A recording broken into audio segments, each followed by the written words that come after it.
That's a big question. This is the first time I'm saying this in a video or on social media. I am moving to London, you guys. Okay, this is a loaded question. It's so frustrating, it's so upsetting. I just like, I've gotten to the point of acceptance. Stay tuned, we'll see.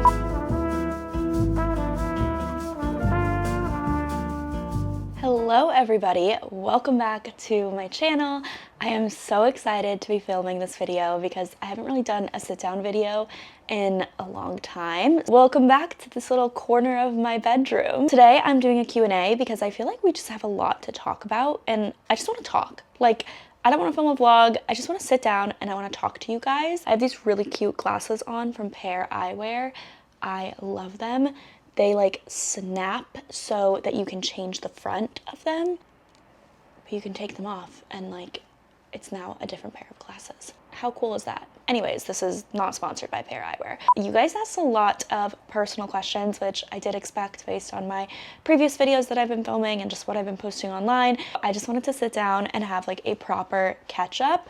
So that's what we're gonna do today. Before we get into the Q&A, I did want to thank the sponsor of today's video, which is Squarespace.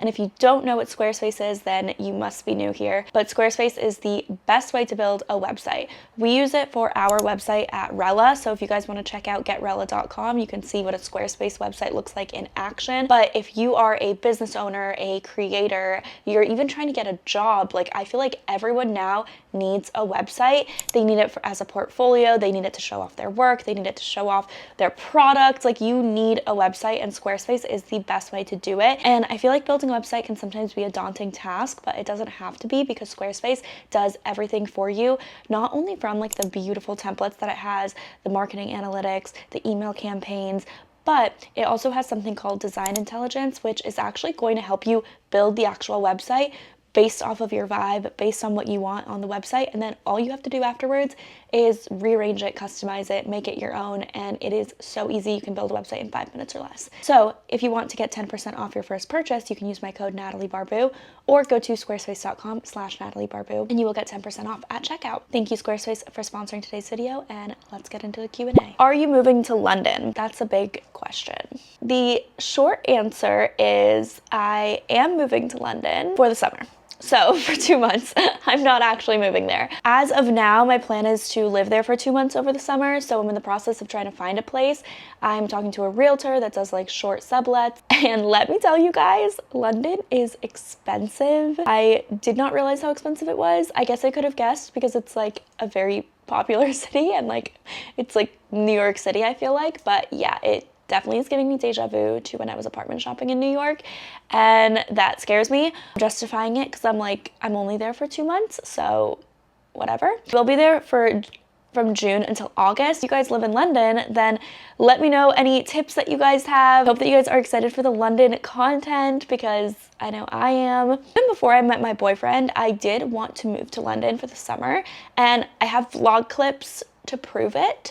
And also I think I've decided that I'm gonna spend next summer here. So I kind of wanted to see like, how did I like being here by myself? Like what's the vibe in the summer? And this has quickly become one of my favorite cities of all time. But I just have always really loved that city and I just wanted to change. Miami in the summer is so hot, so it's definitely not the time to be here.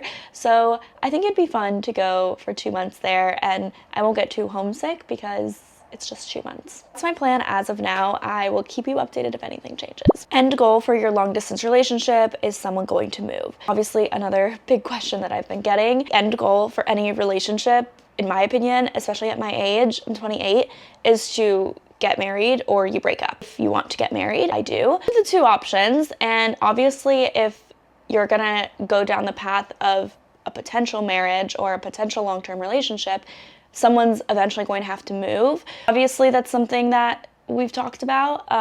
No plans are made yet, and I don't think any plans should be made yet. It's incredibly early on, so yeah, we're just kind of like taking it day by day, but obviously that's something we both know will need to happen by one of us.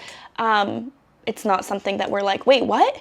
Someone's gonna have to move? That's been talked about. How did you know you were ready for a relationship again? So I had been single for a little over 2 years. Actually, it was pretty much 2 years on the dot almost. I feel like I had been single for a little bit of time where it definitely felt like I had moved on completely, where I do think that a lot of people make the mistake of getting into a relationship in hopes of moving on from their last relationship. First year after my breakup, I just like did not feel ready for a new relationship at all. And I feel like it's just a feeling you have. You just know if you're ready for one or not.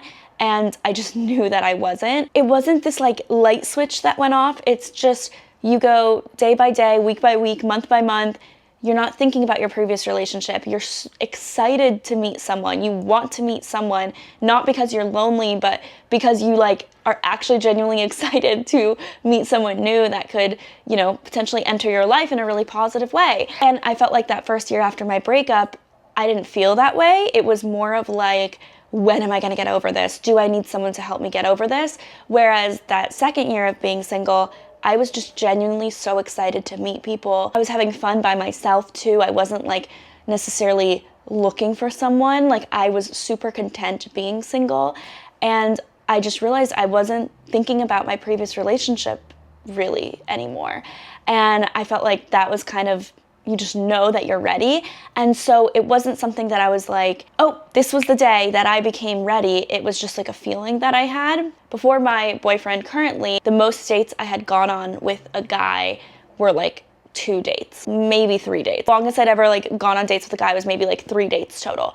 So I was never close to entering a relationship. Like I had never been like, oh, in a situationship talking to someone and then like I thought we were gonna date and then we didn't. When I met my boyfriend, I instantly just like liked him. Did I think we were gonna date the first time I met him? No. Like it wasn't like, oh my gosh, I saw him and I knew he was gonna be my boyfriend. I think when you place those expectations, it can be a little unhealthy because then it's pretty unrealistic to feel that way about someone. At least for me, I've never been the type of person that's been like a love at first sight person, but I just knew that I liked him. Like I just enjoyed being with him. I enjoyed spending time with him and I just wanted to keep hanging out with him. When you feel that way with someone new and it doesn't come out of a place where you're insecure and you just want someone to want someone, then I feel like you're ready.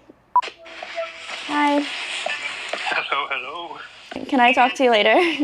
Yeah, no worries. Where do you see yourself in 5 years? Business, life, everything. Okay, this is a loaded question. In 5 years, I will be 33, almost 34 years old, which is crazy. I hope to be married by then. I hope to have multiple kids by then, like at least 2, I would say. And I hope that I am still really happy in my career. I hope that I have a career that is flexible like I currently do. I hope to be making like a higher income than I am now in a flexible job that I really love. I'll probably always own my own business, work for myself. Like I don't ever envision myself working for someone else. But yeah, that's kind of where I see my life. In terms of where I want to live, I would love to raise kids by the beach.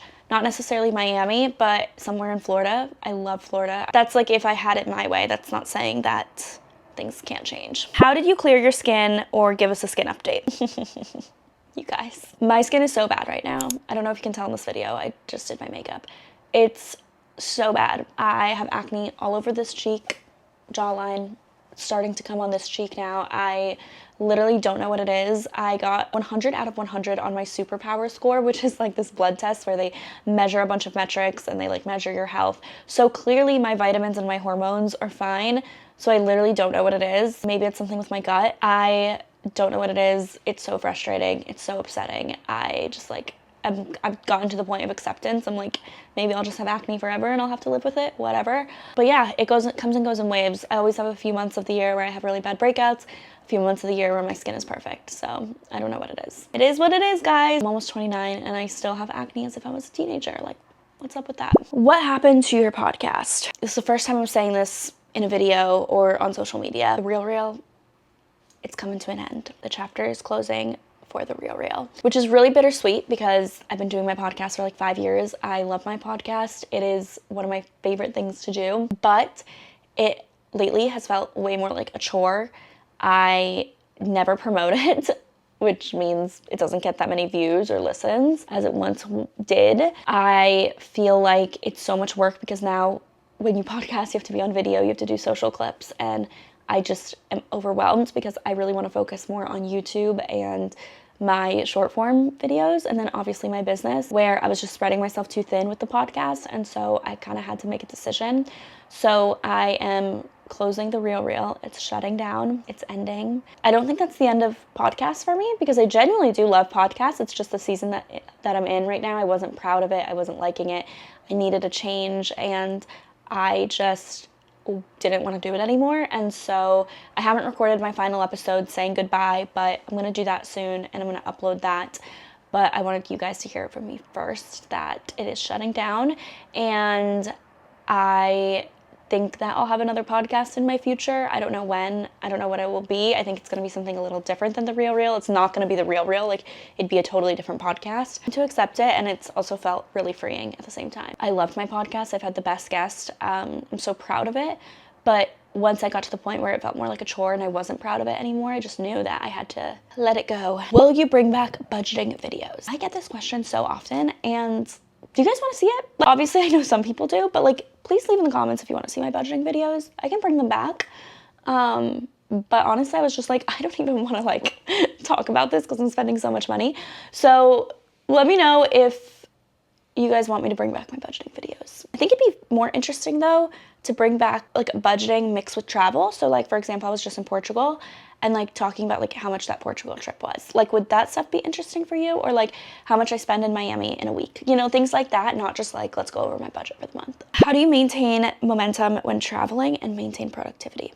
People always ask me how I travel all the time because I obviously like own a business and I work for myself and I run a startup. The thing that people don't realize is that when I'm traveling, I'm not like doing the touristy things that often. I'll set aside a few days to do that. Like, it's not like I never do, but for the most part when I'm traveling, I am working the entire time, a normal day, like 8 hours, but I'm able to do it in a new environment, which makes me so happy. I need to change my environment. I don't know what type of like personality test I need to take to tell me what that means, but I need to change my environment to like be productive. So if I am working in my apartment for too long, I am not going to be productive anymore. I like get a little stir crazy and I need to get out and do something else and like see a new place. And so traveling allows me to do that because if I go somewhere by myself, if I go somewhere with someone, like I'm always like, okay, well, I need to work. So from like this time to this time, I'll be working. And then in the morning and at night, we can do whatever we want. I love going somewhere and traveling and like working out of coffee shops, or I'm a member of Soho House, which honestly has helped so much more than I thought for my international travels. And like when I go to LA or New York, because I can just work out of a Soho House and it's like a co-working space that I already pay for. Genuinely like not hard for me to travel and maintain productivity because I just treat it as if I live there now. Obviously it's a privilege that I get to do that, but like that's genuinely how I maintain productivity. Any travel plans this year? Well, I told you my London plans, which that means I will be having a Euro summer. Like multiple weekends in a row, I'll be going somewhere else, which is also why I'm like, oh my God, I'm gonna pay so much rent in London and I'm also gonna be traveling in Europe. Like, I really got to budget that. One of my best friends moved to Hong Kong and I really want to do an Asia trip. So I would love to maybe in the fall visit her in Asia, go to Hong Kong, do Japan. Japan is like top of my bucket list. And then I really, really, really want to go back to Australia, and I want to go back during summer, like Australian summer, because when I went to Australia, it was winter for them. And I just feel like it's such a different experience if I go in the summer. So I really want to go when it's winter here. Stay tuned. We'll see. The last question is tips for traveling as a solo female traveler. Okay, so I feel like I am not like the #1 solo female traveler. I've only done one international trip solo, but I do feel like whenever I travel, I always tend to like go off on my own. Like I remember when I was in college and I went to Paris for spring break. I visited my friend who was studying abroad there. I like booked a hotel in Paris by myself and stayed there for like a bunch of nights while my other friends were like a little outside of Paris staying with my friend at his university at the time. And so I was able to like do my own stuff even while I was in college in Paris by myself and like meet up with them at certain times of the day, but I was like still exploring Paris on my own. And I've just always been that way. Like even if I'm like with my family, if they're like taking too long to get ready in the morning, I'll wake up super early and I'm gonna go and explore on my own because it's just something that I really enjoy doing. And so for me, the biggest tips when traveling alone, I guess, is number one, be aware of your surroundings. You can't be like an idiot and like just not look around. Like you have to be hyper vigilant about who is around you. Even if you have headphones in or something, like I don't put the noise canceling on. I'll like look around to see who's around me. I'll make sure that I'm going in more like populated areas instead of like going off the beaten path by myself. And if I am fully traveling by myself, I'll always try to stay at a hotel because I just find Airbnbs to be not as safe for solo travelers as a hotel is. So I'll stay at a hotel, even if it means spending extra money. That's fine with me for safety. I always do research before though, with like what are the safe areas to stay in, what is the crime rate like, and I'll like Google Maps Street View where I'm staying to make sure that like it looks good to me, and that I'm aware of like what's around. So I think all of those things are just like, you just have to be aware of your surroundings. That's the bottom line. But I've also never traveled places where they're like have a super high crime rate or, you know, are like women feel unsafe in. So I feel like I'm not like the best person to answer that question, but just as like a regular, maybe like above average traveler, I'm just trying to be like hyper aware of my surroundings, but as I would if I was by myself here in Miami too. I hope that answers that question. Those were all the questions that I had picked to answer. So thank you guys so much for asking them. Thank you again. It's always a creator's like biggest fear, being like, ask me questions, and then it's crickets in the DMs or in the message box. So thank you guys for never allowing that to happen. I really appreciate you guys being so invested in my life as well. It just means a lot that after all these years, you guys are still here, still sticking around. I love you guys, and I'm so excited to show you guys more of this year. I think it's gonna be a great year, and I will see you guys next time. Bye guys.